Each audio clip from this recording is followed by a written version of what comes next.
nuevamente con tu poder sostiene nuestras vidas. Nos ayuda, Señor, a seguir creciendo, Señor, entendiendo tu palabra.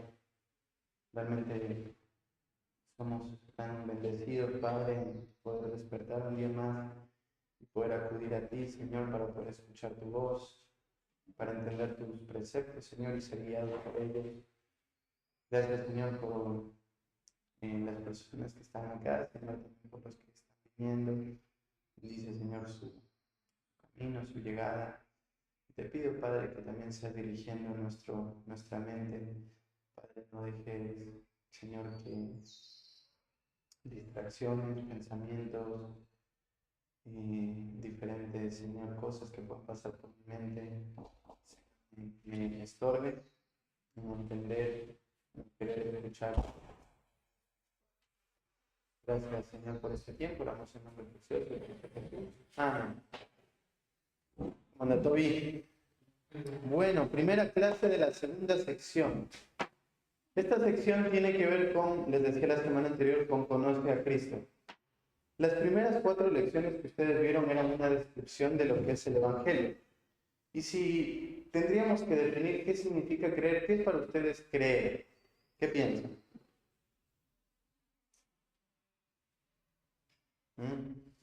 ¿Algunos se animan?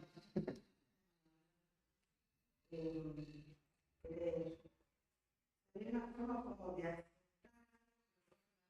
una forma mental, emocional, abrazar una verdad, tomar un nuevo propio. Buenísimo, una muy buena definición. Sí, cuando nosotros afirmamos creer, la Biblia es muy clara cuando dicen en Juan 1:12, perdón, mas a todos los que le recibieron, a los que creen en su nombre, les dio el derecho de ser llamados hijos de Dios. La potestad de ser llamados hijos de Dios, el llamado a ser hijos de Dios, tiene que ver con aceptar una cosa, que es creer en Cristo y aceptarlo. Ahora, creer en Cristo tiene que ver con poner mi voluntad por debajo de la voluntad de Dios. Toda nuestra vida, desde que nacimos, nuestra vida ha sido manejada, controlada por nuestros deseos, nuestras pasiones. Siempre lo manejamos de esa manera. Creer en Cristo es dejar eso de lado. Y ahora Él de aquí en adelante se vuelve el Señor de mi vida. Cada historia que fuimos narrando, que se fue contando en la Escritura, tiene ese sentir. Yo les decía que en el mundo muchas veces se está predicando a Cristo de una manera pensando, bueno, acepta a Cristo, seguí como quieras, mientras tú creas que Cristo es tu Salvador, no hay problema en lo que pase después de tu vida. Pero bíblicamente no es así. Nosotros no vemos eso en la Escritura. No es que la salvación se la gana. La salvación es un regalo completamente de Dios, donde Dios quita las escamas de tus ojos y te permite ver.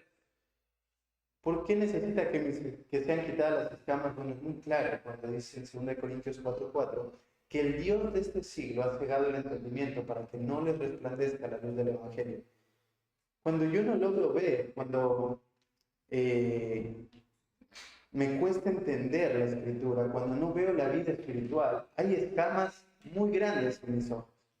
Porque todo lo que parece tan sencillo de conocer para aquellos que conocen a Cristo, para las personas que están afuera, el apóstol Pablo dice, les es locura.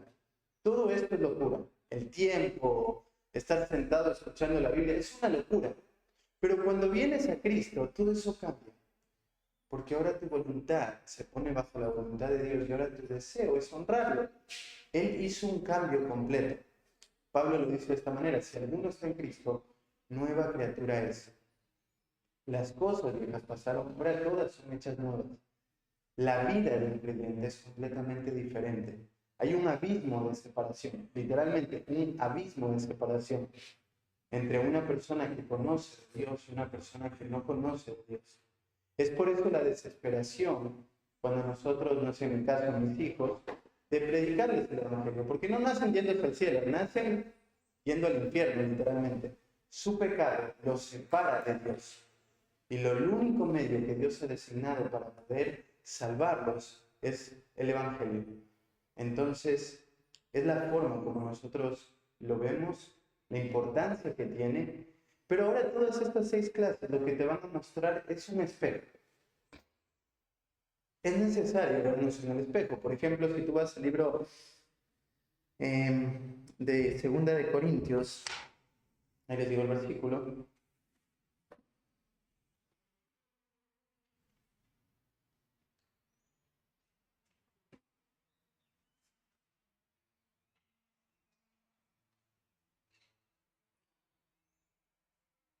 Segunda de Corintios 13,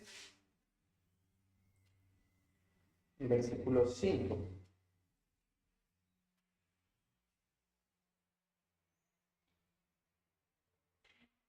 Y allí el autor nos va a decir esto. Examinaos a vosotros mismos si estáis en la fe. Probaos a vosotros mismos. ¿O no os conocéis a vosotros mismos que Jesucristo está en vosotros, a menos que estéis reprobados? Cuando Pablo les dice esto, es porque hoy en el mundo se ha como malinterpretado un concepto que entiendo por qué lo dicen, pero hablan de cristianos carnales. Y un cristiano carnal es aquel que vive en el mundo y está entregado a su pecado. Y Pablo habla a los corintios que son personas carnales, lo dice en el libro de 1 Corintios. Pero si tú sigues las cartas, acá el apóstol Pablo lo que les está diciendo es, realmente examínense si ustedes son hijos de Dios. ¿Por qué? Porque no están dando fruto. Entonces yo no puedo decir, sí, yo soy hijo de Dios, porque sería muy triste vivir en un autoengaño, que cuando yo me muera, me encuentre delante de Dios y simplemente escuche unas palabras muy duras de Dios, pero las que son reales. Nunca os conocí, apartados de mí, hacedores de maldad. Entonces los corintios necesitaban probarse, necesitaban examinarse, y lo que nos permite probarnos y examinar es la Escritura, porque la Escritura sí da claridad. ¿Cómo se ve un hijo de Dios? ¿Cuáles son las características de una persona que ha creído en el Evangelio? Y cuando uno se mira frente a eso, entonces uno dice, creo que no conozco a Dios. Tal vez he escuchado de Dios, tal vez me han hablado de Dios, pero la realidad es que nunca he conocido quién es ese Dios del cual el mundo y la gente habla. ¿Sí? Así que eso es lo que trata esta clase. Que cada clase sea un espejo a tu vida. Y si vos conoces a Cristo, y espero que así sea, mi deseo es hacerte dudar, que examines tu corazón y puedas decir, ¿qué hay ahí? Señor, así como un cristiano, ¿eso es lo que pasa en mi vida y en mi corazón? Dudar no es algo malo. Los grandes hombres de la fe en la historia dudaron de su salvación, no porque la salvación no es segura, simplemente que hay momentos en la vida, el pecado o diferentes cosas, traen una cierta incertidumbre en el corazón. Esta incertidumbre no es provista de Dios, obviamente, porque la Biblia dice que todo lo que procede de duda es pecado. Pero lo que traía esas dudas en esos creyentes era más confirmación de que ellos sí eran hijos de Dios. Primero, porque un inconverso nunca va a estar preguntándose si pertenece o no al Evangelio, porque realmente a él no le importa, no tiene la vida de Dios en sí mismo. Y lo que te lleva a dudar son cosas que empiezas a ver en tu corazón. Y tú dices, ¿por qué? Porque a medida que yo voy avanzando en mi vida cristiana, lo que hago no es ser más santo, en cierta manera. Lo que hace una persona que sea madura es que empieza a ver más su pecado y la cruz se hace cada vez más grande, porque uno empieza a ver qué hay allá adentro. Si antes yo no conocía que era una persona orgullosa, iracunda, hoy lo veo. Si antes no conocía que era una persona orgullosa y que se manifestaba en la depresión, o como lo llaman las personas, la baja autoestima, que tiene que ver con un orgullo que yo no llego al estándar que mi mente dice, entonces simplemente hoy Dios me lo muestra, me lo pone delante mío para poder batallar con eso. Entonces yo empiezo a ver los pecados y cada vez son más grandes. Y ahí es cuando la gracia y la cruz se hacen enormes y tu corazón se afirma constantemente en quién es Él. Entonces ese es mi deseo, que tú mires tu corazón, mires tu vida, lo evalúes y puedas acudir y mirar y decir, Señor, gracias por ese sacrificio tan grande. Así que vamos a ver la primera característica, y es Cristo nos ha llamado a crecer. Vamos al libro de Segunda de Pedro, capítulo 1. Segunda de Pedro, capítulo 1. Y en el apunte tiene Primera de Pedro, perdón, está mal escrito, es segundo.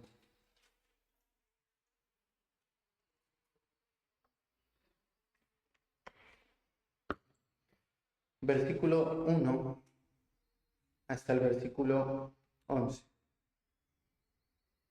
Dice así: Simón Pedro, siervo y apóstol de Jesucristo, a los que habéis alcanzado por la justicia de nuestro Dios y Salvador Jesucristo, una fe igualmente preciosa que la nuestra. Gracia y paz os sean multiplicadas en el conocimiento de Dios y de nuestro Señor Jesucristo. Como todas las cosas que pertenecen a la vida y a la piedad nos han sido dadas por su divino poder, mediante el conocimiento de aquel que nos llamó por su gloria y excelencia, por medio de las cuales nos ha dado preciosas y grandísimas promesas, para que por ellas llegaseis a ser participantes de la naturaleza divina, habiendo huido de la corrupción que hay en el mundo a causa de la concupiscencia. Vosotros también, poniendo toda diligencia por esto mismo, añadid a vuestra fe virtud, a la virtud conocimiento, al conocimiento dominio propio, al dominio propio paciencia, a la paciencia piedad, a la piedad afecto fraternal y al afecto fraternal amor. Porque si estas cosas están en vosotros y abundan, no os dejarán estar ociosos ni sin fruto en cuanto al conocimiento de nuestro Señor Jesucristo. Pero el que no tiene estas cosas tiene la vista muy corta, es ciego, habiendo olvidado la purificación de sus antiguos pecados. Por lo cual, hermanos, tanto más procurad hacer vuestra vocación y elección, porque haciendo estas cosas no caeréis jamás, porque de esta manera os será otorgada amplia y generosa entrada en el reino eterno de nuestro Señor y Salvador, Jesucristo. Este texto es precioso porque Pedro le va a escribir a esta iglesia, y esta iglesia, como muchas otras, estaban experimentando el tema de los falsos maestros. Esta carta fue escrita posiblemente en medio de la persecución. Pedro no hace alusión a la persecución, como lo hizo en la primera carta, porque no haya habido persecución, sino porque había un problema mucho más grande que se estaba penetrando en las iglesias. Cuando ustedes van a la historia de la iglesia, se van a dar cuenta de algo. La mayoría de cristianos que han atravesado la persecución, cristianos reales, la pasan, ¿sí? Muchas personas han dicho que el 95% de los cristianos que atraviesan persecuciones la pasan. O sea, es un índice muy alto, porque aunque hay una presión muy intensa, los que son verdaderamente cristianos se van a mantener fieles aún en medio de la intensidad. Y ese es un testimonio de Hebreos capítulo 11. Pero Pedro, acá quiere hacer un énfasis en el tema de los falsos maestros.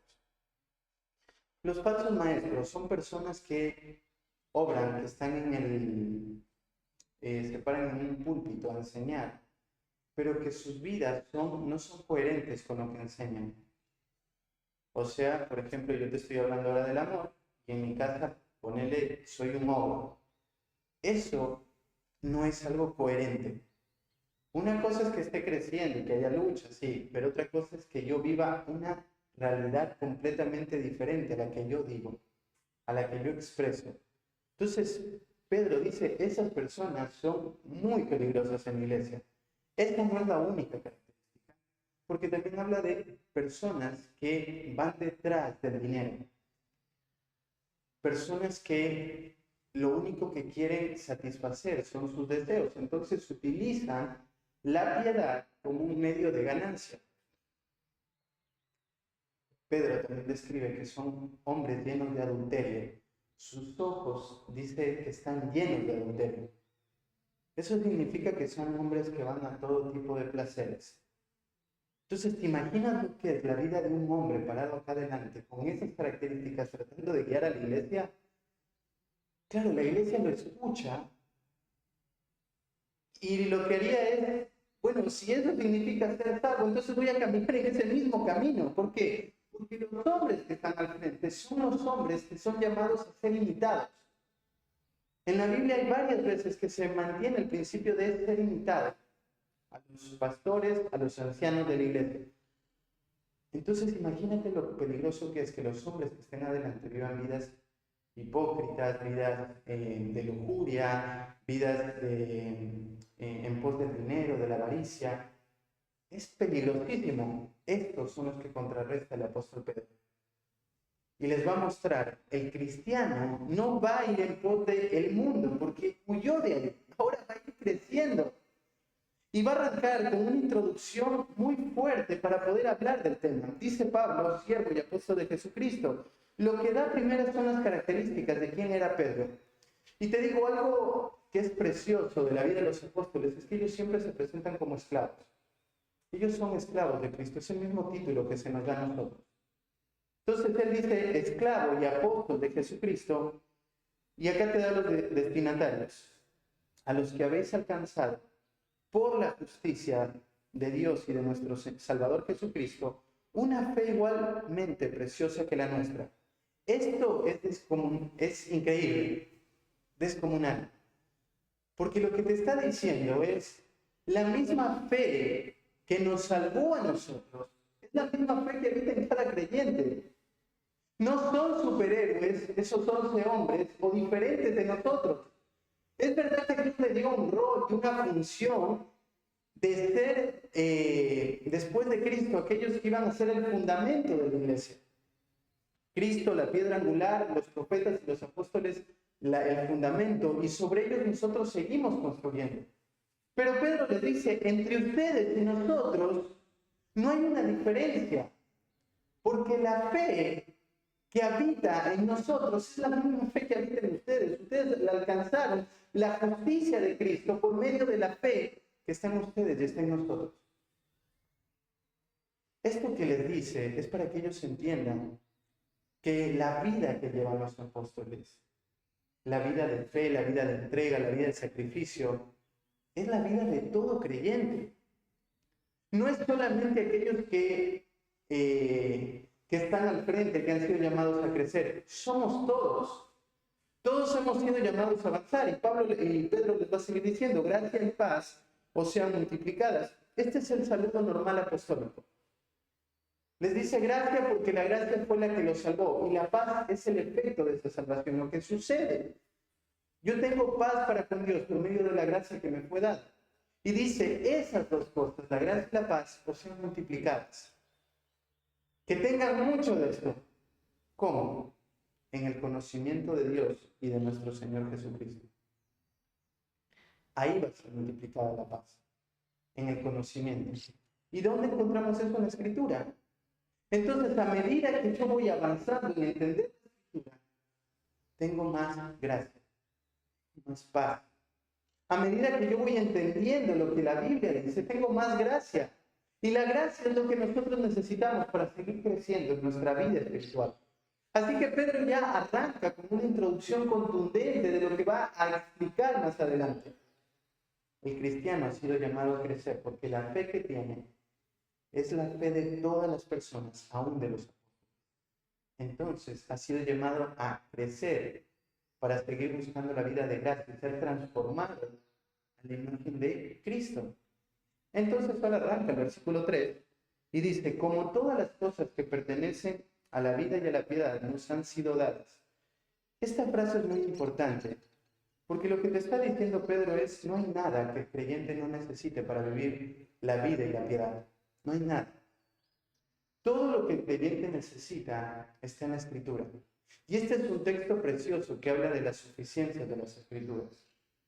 El cristiano no necesita otra cosa que no sea la Escritura cuando se trata de temas espirituales.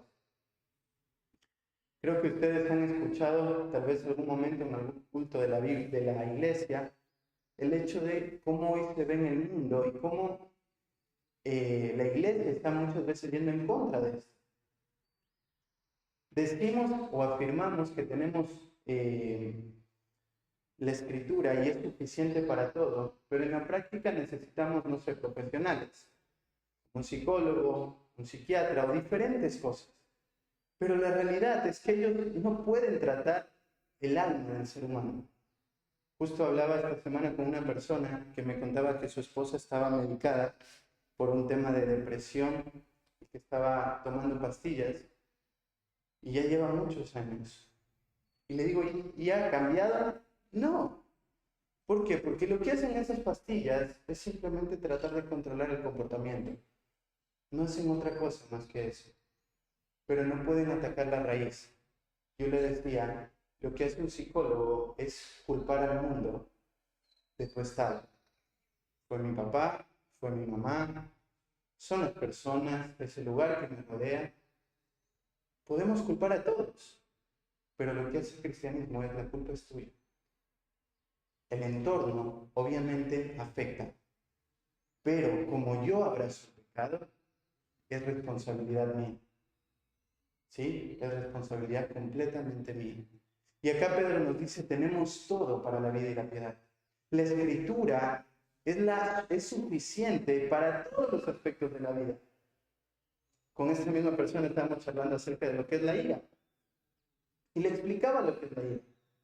Le explicaba que es una emoción que está basada en pensamientos y esos pensamientos son un juicio que yo le hago a una persona y ese juicio que le hago a la persona es donde yo veo a esta persona que está completamente equivocada y está mal. Entonces me enojo y le grito. ¿Por qué? Porque siento que lo que esa persona me hizo es completamente contrario a lo que mi mente me dice que es justo. Entonces respondo en ira. Y lo hago de muchas maneras, ¿no? Con gente que amo, papá, mamá, hijos. ¿Qué hago en ese momento? Todo, todo lo que hago, todo lo que concierne a la vida y a la piedad nos ha sido dado. Todo. No hay nada no hay nada que viva que la escritura no sea suficiente para que yo pueda luchar o combatir. Pero obviamente vamos a ver más abajo que para que esto sea real en la vida de una persona, necesita ser diligente, necesita ser muy esforzado. ¿Sí? Entonces todo nos ha sido dado. Y dice por su divino poder, imagínate, lo que nos ha sido conferido está dado en quién es Él, en el poder de Dios. Y mediante el camino al cual nos da eso, es el conocimiento de aquel que nos llamó por su gloria y excelencia. Ese poder actúa o es dado mediante el conocimiento de la Escritura. Entonces, a medida que yo conozco la Escritura, a medida que yo voy a la Escritura, esta va a irme transformando, por medio de las cuales nos ha dado preciosas y grandísimas promesas para que por ellas llegases a ser participantes de la naturaleza divina. Dice que la Escritura misma fue la que nos hizo ser participantes de la naturaleza divina. Ese es el punto. Un inconverso, su naturaleza es ser un hijo de ira, ser un hijo del diablo. ¿Por qué? Porque todo lo, como decía Jesús le dijo a los fariseos, ustedes son hijos del diablo porque las obras de vuestro Padre imitan. Pero los que han creído en Cristo, ahora su naturaleza es diferente. Ahora están imitando a Dios mismo porque la naturaleza de Cristo, de Dios, fue implantada en nosotros. Entonces podemos amar, podemos tener paz, podemos tener gozo. ¿Por qué? Porque las Escrituras hicieron un cambio en nuestra vida. ¿Y cómo se ve ese cambio? Habiendo huido de la corrupción que hay en el mundo a causa de la concupiscencia. La naturaleza divina nos fue dada cuando creímos en las Escrituras. Y ese creer en las Escrituras fue dado por medio de haber huido. Huimos de este mundo. Huimos de lo que nuestros deseos querían. Dejamos eso de lado y ahora nuestra naturaleza es otra y estamos llamados a avanzar, a crecer. Porque así se ve la vida del creyente. Alguien que ha abandonado este mundo, que le ha dado la espalda al mundo para avanzar. Darle la espalda al mundo no es odiar a la gente que está en el mundo. Es el sistema de este mundo. Como Cristo dijo, yo te pido, Padre, que no los saques del mundo, sino que los guardes del mal. Cuando Cristo habla del mundo, está hablando de un sistema religioso. nosotros salimos de ese sistema, no religioso, perdón, satánico, nosotros salimos de ese sistema, donde el punto era solamente satisfacer mis deseos, mis comodidades, y todo era para mí. Salimos de ahí, la escritura abrió los ojos, y ahora estamos acá, con una naturaleza divina. Y en esta naturaleza divina estamos buscando crecer, porque no hay nada que el creyente pueda decir yo no tengo o no sé qué hacer con este tema. La escritura es la que regula todos los aspectos de nuestra vida. ¿Hasta ahí tienen alguna pregunta? Sí. ¿Sí? Por ejemplo, cuando hablo del crecimiento, lo normal es crecer. ¿Qué pasa cuando la persona tiene crecimiento? Durante años y años. Porque yo he escuchado o he visto personas que justifican la adicción. Es una persona inmadura. Y agarran un versículo que creo que está en Corintios, donde habla de la alimento líquido que se va a solidificar. Y siempre tuve una duda con eso. Sí. No podemos ser completamente determinantes porque no conocemos el corazón de la persona, pero sí podemos decir algo. Si es un hijo de Dios, el Señor va a hacer una obra en su vida y va a disciplinarlo, como dice Hebreos capítulo 2. ¿Sí? Que Dios al que ama disciplina y castiga a todo aquel que tiene por hijo. Si no, la Biblia dice es un bastardo, o sea, no es un hijo reconocido, no pertenece al Padre. La otra es que no sea un hijo de Dios, que sea una persona simplemente religiosa. Y normalmente lo que pasa es la segunda. Ahora, si él viniera a la iglesia, nosotros no lo trataríamos como hermano. ¿Por qué? Ustedes después de esta clase, después de aprobar esta clase, van a tener una segunda clase que se llama Vive a Cristo, donde van a hablar acerca de lo que es la membresía de la iglesia. Cuando el apóstol Pedro le dice a Cristo, tú eres el Hijo del Dios viviente, tú eres Cristo, el Hijo del Dios viviente, esta afirmación da pie a que Cristo le va a decir algo a Pedro. Dice, y las puertas del Hades no van a prevalecer contra la iglesia. Cuando pensamos en esto, este texto, bueno, esa parte y decir que Dios le ha dado las llaves a Pedro. ¿Y qué son las llaves? ¿Y qué es toda esta simbología que usa Cristo? Primeramente, a veces con este concepto pensamos que la iglesia está en una lucha contra el infierno. Entonces, la iglesia va a permanecer en medio de esa lucha. Y es verdad que la Biblia habla de una tensión que hay, pero no con el infierno, sino con el diablo, ¿sí? Lo que está diciendo es algo diferente. Lo que está diciendo es que la iglesia arremete contra el Hades y saca a las personas que están ahí y los trae a la iglesia. Y dice que a la iglesia le ha sido dada, conferida una autoridad. ¿Cuál es la autoridad? Bueno, esta parte de las llaves también se repite en Mateo capítulo 18, donde habla de la disciplina de la iglesia. ¿Y cuál era la disciplina de la iglesia? Si ves a un hermano que peca contra ti, ve y estando tú y él solos, reprende. Si te escucha, ganaste tu hermano. Si no, anda con otra persona, vas con otra persona. Si te escucha, buenísimo. Si no, anda con los ancianos frente a la iglesia. Y si no escucha a la iglesia, ¿qué pasa? Ténganle por gentil y publicano. ¿Por qué dice eso Pedro? La autoridad que le está confiriendo Cristo a la iglesia es esta. La iglesia es la que determina si una persona es salva o no. No da salvación. La iglesia no puede otorgar la salvación. Pero la iglesia sí determina quién es salvo. La membresía de la iglesia es lo que hace afirmar eso. Cuando alguien entra a la membresía de nuestra iglesia, lo que nosotros decimos es, esa persona afirmamos que es un hijo de Dios por su testimonio, por lo que Cristo ha hecho en su vida y porque vemos las características de una persona salva. Entonces, ahora todos lo abrazamos como hermanos. Pero nosotros no podemos ser determinantes con eso. Porque no conocemos su corazón. Lo abrazamos como hermano, creemos que es un hermano. Pero ¿qué pasa si después toma un camino diferente? Bueno, vamos a Mateo capítulo 18. Lo disciplinamos, no escucha, es sacado de la iglesia, y ahora ¿cómo lo tenemos? Ya no es más un hermano. Yo no le quité la salvación, pero la iglesia lo que está diciendo es, no lo reconocemos como un hijo de Dios. ¿Por qué? No hay ninguna característica de un hijo de Dios. Entonces a esa persona, yo le voy a predicar el evangelio. Porque la misma medicina para un creyente es la misma medicina para un inconverso. El creyente necesita entender el evangelio porque el evangelio le va a ayudar a salir de ese estado, si es creyente. Y el inconverso, el evangelio le va a transformar la vida para salir de ese estado. Para los dos es lo mismo. Entonces, una persona que está así, yo no le diría que es un hermano. ¿Sí? Nuevamente, quiero ser claro con esto, no soy determinante, porque yo no puedo decir tú sí eres algo, tú no eres algo.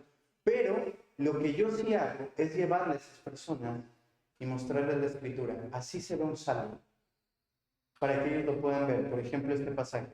¿Estás creciendo? No. Voy a primera de Juan. Este es el mensaje que hemos oído de él, les testificamos. Dios es luz y no hay ninguna tinieblas en él. ¿Por qué Juan no dijo, el mensaje que nosotros predicamos es este?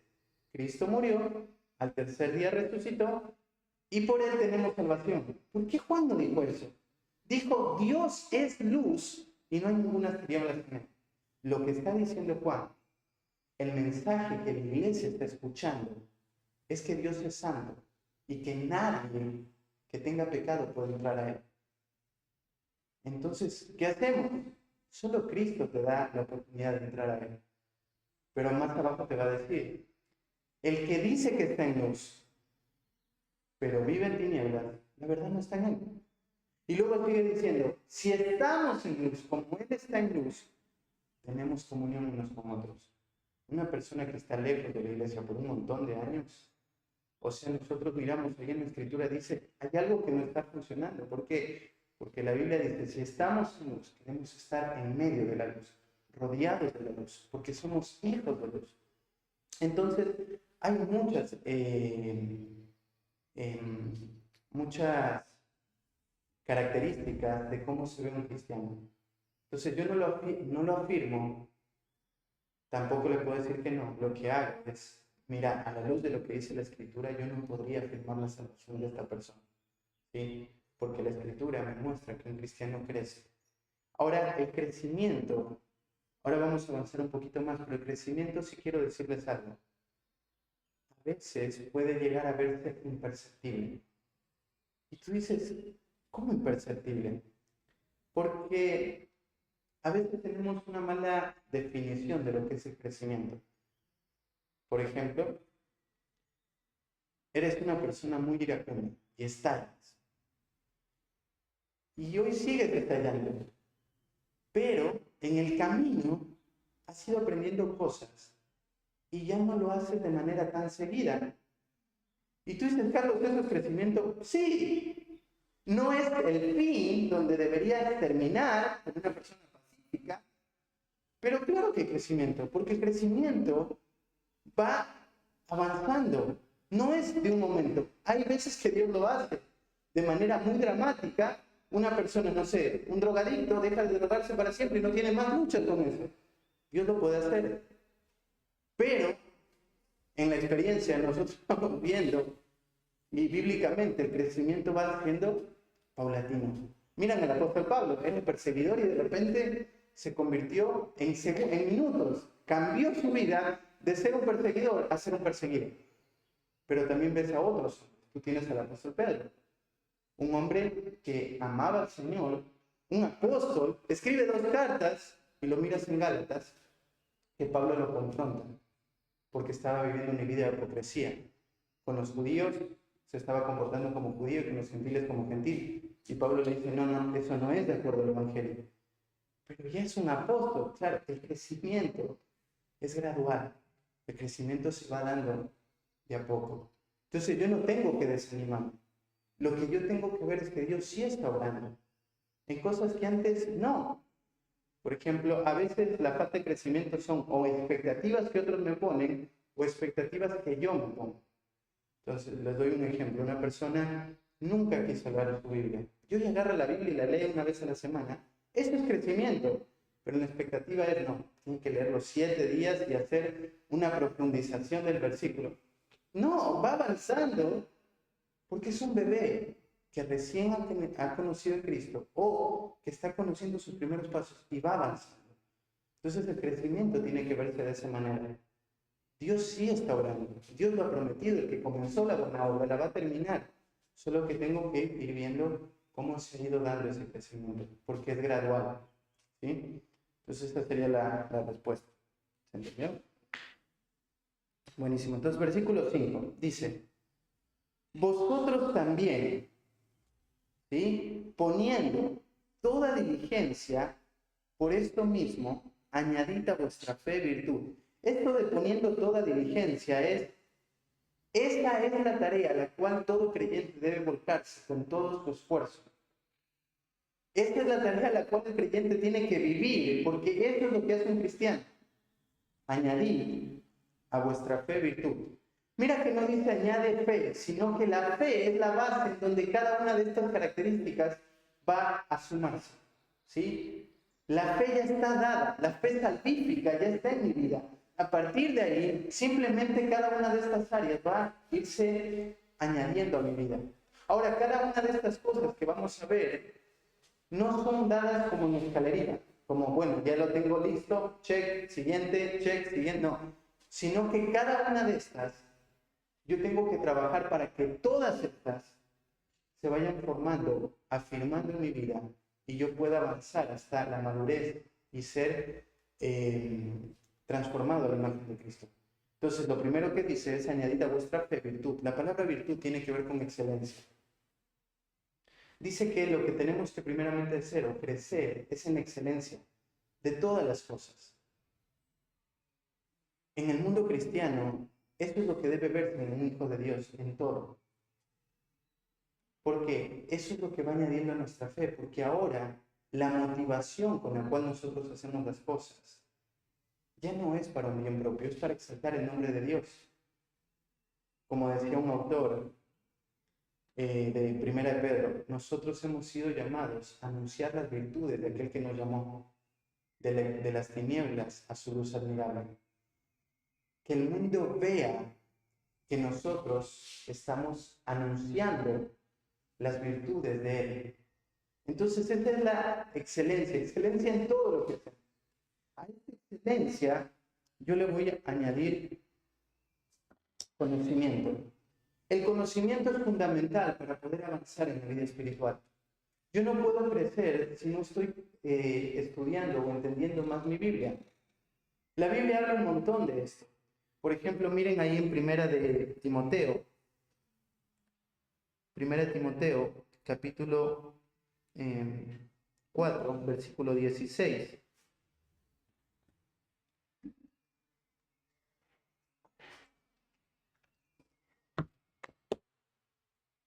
Primera de Timoteo 4:16. Dice así: ten cuidado de ti mismo y de la doctrina. Persiste en ello, pues haciendo esto te salvarás a ti mismo y a los que te oyeren. Pablo le pone una presión enorme a Timoteo. Timoteo estaba a cargo de una iglesia muy influyente allí en Éfeso, y Pablo le va a dar en este capítulo y le va a decir cómo ser un buen ministro de Jesucristo. Y un buen ministro de Jesucristo es aquel que se esfuerza en su vida de piedad, que lo dice en versículos anteriores. Es un ejemplo para la congregación, pero acá le va a decir algo muy importante. Le dice, cuida de tu corazón. Pero no solo eso, sino de la doctrina. Porque una vida madura es una vida que conoce. Pero no necesariamente alguien que conoce tiene una vida madura. ¿Sí? Lo vuelvo a repetir. Una persona madura, sí o sí, es alguien que conoce mucho la Biblia. Pero no necesariamente alguien que conoce la Biblia es una persona madura. ¿Sí? Entonces, Pablo le dice, la doctrina es fundamental.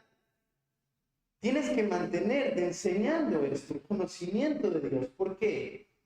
Te vas a salvar tú y los que te oyen. Y cuando Pablo le está diciendo esto, les está refiriendo a la santificación, a la salvación presente. El conocimiento nos ha sido dado para seguir siendo transformados a la imagen de Cristo. Es por eso tan necesario que a la excelencia yo le añado el conocimiento. Yo pongo sobre mí el conocimiento de la Escritura y estoy creciendo en esto. Porque eso es lo que me va a dar madurez, sostén, firmeza. Y yo necesito avanzar en esto. Ahora dice, al conocimiento, dominio propio. El dominio propio tiene que ver con yo no ser controlado por nada externo ni interno en mi corazón. Nada. Por ejemplo, el apóstol Pablo le dice a Timoteo en 2 Timoteo 1:7, Dios no nos ha dado un espíritu de cobardía, sino de poder, amor y dominio propio. ¿Qué le estaba diciendo a Timoteo? Bueno, Timoteo estaba viviendo en un tiempo muy difícil, el tiempo de la persecución. Y el miedo puede frenarte, o el sufrimiento puede frenarte a hacer lo que debes hacer. Y Pablo le dice, vos no puedes ser un cobarde. ¿Cómo se tilda un cobarde? Un cobarde es aquel que busca la preservación de su propia vida. Y en Apocalipsis es muy claro, ningún cobarde va a entrar al reino de los cielos. Tú dices, pero eso es muy fuerte. Sí, porque el cobarde es egoísta. El egoísta es aquel que piensa en sí mismo y que busca la preservación de su vida. Entonces, ¿qué tienes que hacer? Estas tres características van en contra de pensar en sí mismo. Poder, que me ha sido otorgado por Dios, amor, una vida de entrega hacia el otro, dominio propio. No dejar que nada me controle, ni interno ni externo, sino mantenerme firme en aquello que Dios ha puesto por delante mío. Entonces, a eso nosotros somos llamados a crecer. Las emociones no pueden controlar nuestra vida, pecados no pueden controlar nuestra vida, las presiones externas no pueden controlar nuestra vida, el sufrimiento no puede controlar nuestra vida, porque una vida de dominio propio es aquella que es controlada por convicciones que la Escritura dice. Y aun cuando las piernas me tiemblen, voy a hacer lo que tengo que hacer por amor a nuestro amado Señor. Entonces, dominio propio. Al dominio propio le voy a añadir paciencia. La paciencia tiene que ver con la virtud de soportar de persistir, de mantenerme frente a las circunstancias más adversas. Pablo dice, la vida de un cristiano es una vida que se mantiene en el tiempo. Aun cuando vengan muchas presiones a la vida, uno se intenta mantener. Y tal vez pienses, Carlos, esto es muy difícil. En la vida hay muchos problemas. Es verdad. Una de las cartas que a mí me anima mucho para recordar esta verdad es Hebreos capítulo 10, versículo 39, si no me equivoco, que dice, nosotros no somos de los que retroceden, sino de los que avanzan para la preservación del alma. Entonces dice, un cristiano no va a retroceder, lo que va a hacer es avanzar. Y la pregunta sería, pero no entienden mi realidad. Y ahí está la lista de Hebreos 11. Hebreos 11 es un testimonio de que es posible terminar la vida cristiana en paciencia, corriendo, honrando a Dios ante las adversidades más difíciles del mundo. Cada persona que pasa ahí, tú te das cuenta que atravesó por todo lo que podemos llegar a atravesar. Dolores, muertes, no sé bien, cuando dice ahí fueron aserrados, en la Biblia, perdón, en la historia, sabemos que la única persona que fue aserrada, cortada a la mitad, con sierra, fue Isaías. Personas pasaron por momentos muy críticos, muy dolorosos, pero aún así se mantuvieron fieles y hoy están disfrutando de la gloria. Entonces un creyente es llamado a perseverar, a mantenerse fiel hasta el final de la carrera. ¿Va a ser difícil? Sí, la Biblia dice que el camino que nosotros hemos elegido es un camino angosto. En ese camino angosto no entra nadie, solamente entras vos.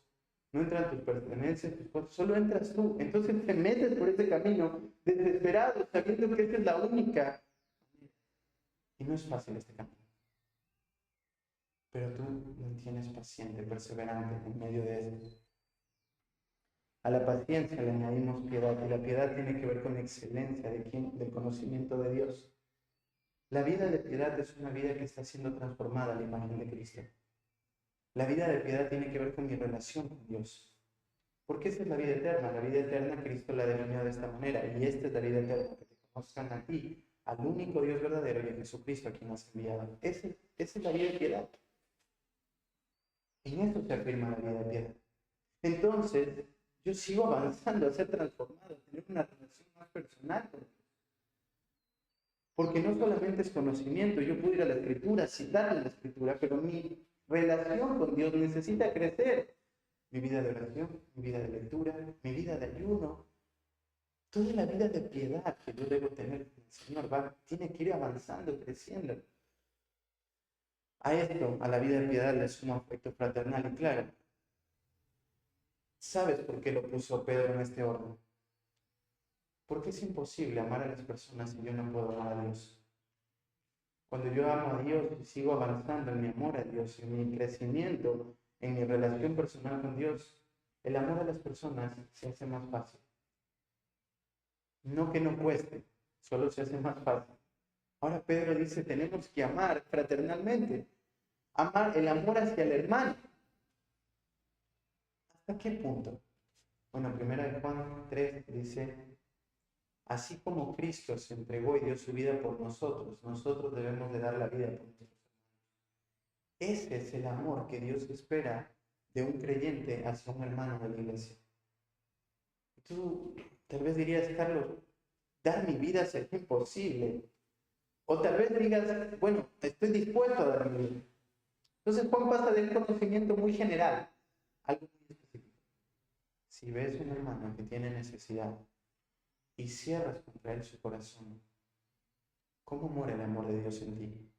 Y esta palabra, si ves, es muy fuerte, porque es la palabra que se utilizaba para ir a ver un espectáculo de un teatro.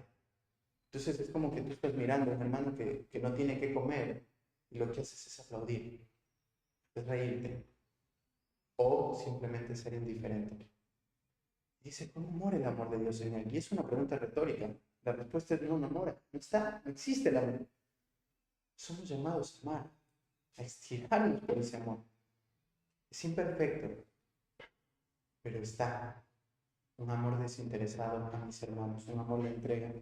Y por último dice, y al amor fraternal le añado amor. Y el amor tiene que ver con el amor ágape. Es ese amor sacrificial que se entrega sin esperar nada a cambio. Es ese amor que da aun cuando lo único que recibe es odio. Ese es el amor ágape, ese es el amor de Dios. Es un amor sacrificial sin esperar que nadie me recompense lo que acabo de hacer y cuando me entrego por aquel que no lo merece. Ese es el amor que Dios espera de cada creyente. Entonces, cada una de estas características estoy llamado a estar ejercitando para que sean formadas en mi vida.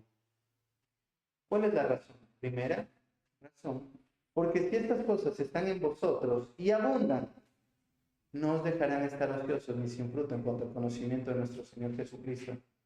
Te van a llevar a tener una vida de fruto eterno. Si esto no está, lo que vas a hacer es vivir una vida de ser ocioso. Ahora, me gusta como el apóstol lo dice, están en vosotros y abundan. No está hablando de un poquito. No está hablando de llega a lo menos que puede. No, esto tiene que desbordar. Dice, no os dejarán estar ociosos, en pereza, desgastando nuestra vida para algo que no tiene valor. Ya huimos del mundo. Ya está, eso quedó atrás. No podemos seguir pensando en vivir de una manera y desperdiciando nuestro tiempo acá en la tierra. Te digo este tiempo con la familia hemos estado pensando mucho en este concepto. ¿Qué tiene de valor vivir para este mundo? Uno puede hacer tantas cosas para sentirse cada vez más cómodo y más seguro. Pero en cualquier momento te puedes morir. ¿Y de qué sirvió? ¿De qué valió la pena? Ayer estaba hablando con un pastor y fue una noticia inesperada, una jovencita detrás de nuestras iglesias, allá en González Catán. Fue por hacerse un chequeo médico normal, hacerse una endoscopía. Le hicieron endoscopía y cuando le hicieron eso le perforaron el duodeno.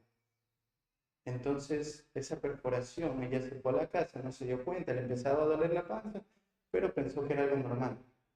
Esa perforación creó y una infección en el páncreas. Decidió ir al hospital y ahora esa infección está en todo su cuerpo, en toda su sangre. Y hoy está en terapia intensiva intentando luchar por su vida. Tiene 20 y pico de años. Y la pregunta es, ¿qué pasa con eso? O sea, la vida es muy pasajera. Uno no sabe en qué momento va a morir y se va a terminar todo. Entonces la vida de un cristiano es una vida que va avanzando, que va añadiendo estas cosas para llevar mucho fruto para el Señor. Porque la vida se acaba muy rápido. 10 años pasaron volando. Yo me acuerdo cuando tenía a mi hijo en brazos, yo ya va a cumplir 8. El tiempo pasa muy rápido, como para perder el tiempo para perder el tiempo en este mundo, cuando hay cosas tan valiosas por las cuales vivir. La segunda razón dice, pero el que no tiene estas cosas, tiene la vista muy corta, es ciego, habiendo olvidado la purificación de sus antiguos pecados. Es una persona que está cegada. Se olvidó del sacrificio de Cristo. Entonces, en vez de estar creciendo, está estancado. Porque el sacrificio de Cristo ya no es real en su vida. Entonces se mantiene ahí, en vez de estar creciendo y estable. Dice que es una persona que tiene la vista muy corta, es un miope. Mira el mundo y no lo logra ver bien. Lo mira y ve todo borroso. No logra discernir claramente si lo que está pasando es bueno o no. Su vista está muy borrosa. No logra discernir el mundo de la manera correcta. Y te digo, cuando nosotros no crecemos en esto, eso pasa como un cristiano. Porque aunque amamos al Señor, o aunque afirmamos creer en Él, nos convertimos en esa persona que está ciega, que viene a la iglesia, que está acá, que escucha la Biblia, pero en la semana no se vuelve la vida muy trágica o muy pesada. Pero la vida no es así. La vida no tiene que ser una vida donde me vuelva ciego, sino que yo siga avanzando. ¿Por qué? Recuerda lo que te dije al principio, eso te va a dar gracia y te va a dar paz. ¿Quieres preguntar algo? Te vi levantar la mano, no era pregunta. Entonces eso te va a dar gracia y te va a dar paz. Y eso es algo que el Señor en su gracia permite darnos. Entonces uno puede llegar a tener la vista muy corta. Y la tercera, es muy importante esto. Dice, por lo cual, hermanos, tanto más procurad hacer firme vuestra vocación y elección. Mira lo que te está diciendo acá. Ustedes fueron llamados y elegidos, ¿sí? Entonces procuren que esto sea firme en su vida. Esto es lo que se va a dedicar el Hijo de Dios. Porque haciendo estas cosas no caeréis jamás. ¿Sabes lo que te está diciendo el autor acá? Si tú no estás haciendo estas cosas, vas a caer. Y caer, la palabra acá tiene que ver con apostatar. Y un apóstata nunca es un creyente. ¿Cómo sé si soy un hijo de Dios o no? Y estas cosas están en ustedes. Si ustedes están avanzando. Porque si no está pasando esto en tu vida, un día vas a caer. Un día vas a dejar de venir a la iglesia. Un día vas a dejar de escuchar al Señor. Un día vas a dejar de tener una vida de piedad. Porque no vas a poder sostener tu vida en algo que no está. La religiosidad nunca va a poder abrazar a la persona de Cristo, porque tarde o temprano no va a soportar con la carga, la culpa, el peso. No va a poder. Y simplemente va a caer. Pero una persona que está creciendo lo que hace es afirmar la vocación y la elección y decir, yo soy un hijo de Dios. Dios me ha llamado, Dios me ha elegido y lo sé porque estoy creciendo en estas áreas. Porque estoy avanzando en el conocimiento de la palabra de Dios, estoy avanzando en mi vida de piedad, en mi vida de amor, en mi vida de diligencia, de excelencia. Estoy avanzando. Entonces no voy a caer jamás. Y termina con una parte tan hermosa, porque de esta manera, o sea, si te mantienes firme en la vocación, será otorgada amplia y generosa entrada en el reino eterno de nuestro Señor y Salvador Jesucristo. Qué precioso como termina el autor. Estas puertas se van a abrir de par en par. Vas a escuchar esa frase, Bien, siervo fiel, en lo poco has sido fiel, entra en el gozo de tu Señor, sobre lo mucho te pondré, entra en el gozo de tu Señor. Es ampliamente abierto de par en par para que entres y seas recibido. Así que el Hijo de Dios, la primera característica que debemos de ver en esta clase es que hemos sido llamados a crecer. Soy llamado a avanzar en mi vida espiritual. Soy llamado a que mi vida sea cambiada y reflejada a la imagen de Cristo. Así se ve un hijo de Dios verdadero. Y si te diste cuenta, en esto que vamos creciendo, no tiene que ver con obras. Tiene que ver con virtudes que obviamente se expresan en obras, pero son más bien características internas. Excelencia, la motivación con la que haces las cosas. El conocimiento de lo que aprendes y retienes. El dominio propio. Tiene que ver con algo interno donde tú no dejas que externamente seas controlado. La paciencia, la perseverancia, nuevamente, internamente. El afecto fraternal, el amor, la piedad, todo es interno. Todo eso interno se refleja externamente, por supuesto que sí. Pero crecer en la vida espiritual no tiene que ver con todo lo que puedo hacer. Porque puedo hacer mucho y no estar haciendo esto. Pero puedo estar haciendo esto y obviamente voy a hacer mucho. Muchas personas se engañan con que crecer en la vida espiritual es simplemente hacer muchas cosas para el Señor. Y puedes estar haciendo mucho, pero no estar haciendo lo que Dios te ha llamado a hacer. Pero cuando estás haciendo lo que Dios te ha llamado a hacer, vas a hacer mucho. Porque todo lo que haces externamente, lo haces entendiendo estas características que se afirman en el corazón y se expresan externamente. Así que Dios nos ha llamado a crecer, a ser transformados a la imagen de Cristo. Piensa en esta semana, examina tu corazón. ¿Realmente esto es lo que se ve en mi vida? ¿Es aquí donde yo estoy? ¿Esto es lo que está pasando en mi corazón o no? Si no es así, ¿por qué? ¿Qué es lo que está pasando en mi corazón? Señor, si aún no te he conocido, conócelo. Como dice el salmista, hoy es el día para la salvación. Al enfrentarnos con esto, no debe haber miedo en decir, pero toda mi vida, no importa si hoy lo entiendo. Es un regalo de su gracia. Mis ojos fueron abiertos, las escamas fueron quitadas. Y hoy veo esta realidad. Y que Dios nos dé la gracia.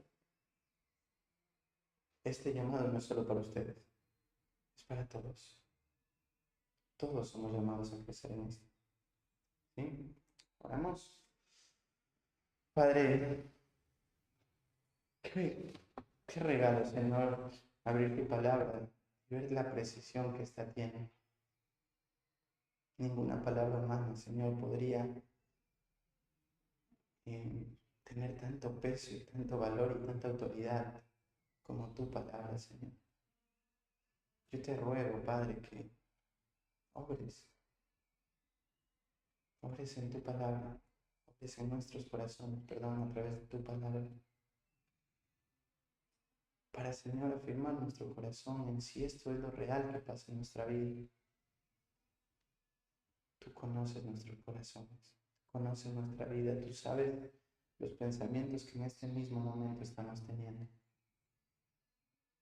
Padre, si todavía hay alguien que aún no te ha conocido y que frente a esto está siendo confrontado a que esta no es su realidad, te ruego, te suplico, Señor, que sus ojos puedan ser abiertos, que sean, Señor, traídos a tu evangelio y que lo crean en fe. Por favor, Padre, es una obra en cada uno de nuestros corazones para crecer. Señor, que tu gracia nos sea multiplicada, que tu paz nos sea dada a través de tu conocimiento. Te amamos, Señor, y oramos en el nombre precioso de Cristo Jesús. Amén.